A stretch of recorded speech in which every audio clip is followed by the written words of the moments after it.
దేవుని బిడ్డ, ఆయన రాకడలో మనము కనిపించాలనంటే, ఆయనతో మనము ఎత్తబడాలి అనంటే దేవుని బిడ్డలారా ఎప్పుడూ ప్రార్థనలో ఉండాలి, మెలకువగా ఉండాలి. మనుష్య కుమారుని ఎదుట నిలవబడడానికి ప్రార్థన చేయాలి. ప్రార్థన చేయని ఏ వ్యక్తి యేసే దగ్గర నిలవబడలేడు. ఎప్పుడైనా మన ఆత్మీయ జీవితాన్ని మనం పరీక్షించుకుంటూ ఉండాలి. దేవుని బిడ్డలారా, దైవజనులు, మన పితరులు తమ జీవితాన్ని తాము పరీక్షించుకుంటూ ఉండేవారంట.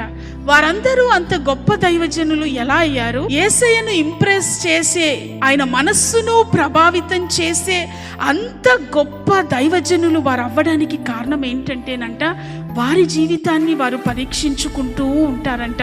దేవుని బిడ్డలారా, మన ఆత్మీయ జీవితం చేసేటప్పుడు ఎవరి గురించో ఆవిడ ప్రార్థన చేయట్లేదు, ఈవిడ ఆత్మీయంగా లేదు, ఆవిడ మందిరానికి రాలేదు అని ప్రక్కనున్న ఎవరినో చూడటం కాదు. నా ప్రార్థన జీవితం ఎలా ఉంది? గుండు నూలుతో మనల్ని మనం చెక్ చేసుకోవాలి. మేస్త్రి ఒక కట్టడాన్ని కట్టేటప్పుడు గుండు నూలు తీసుకుని కరెక్ట్గా స్ట్రైట్గా వస్తుందా లేదా అని చూస్తాడు కదా. దేన్ని చూస్తాడు? తను కట్టే గోడను చూస్తాడు. మనం కూడా మన ఆత్మీయ జీవితాన్ని, దేవుని వాక్యాన్ని ముందు పెట్టుకుని, మన ఆత్మీయ జీవితాన్ని ఎదురుగా పెట్టుకుని, వాక్యానికి అనుగుణంగా మన జీవితం ఉందా లేదా అని అనుక్షణం మనము సరి చూసుకునే వారంగా ఉండాలి. దాన్ని మెలకువ జీవితం అంటారు.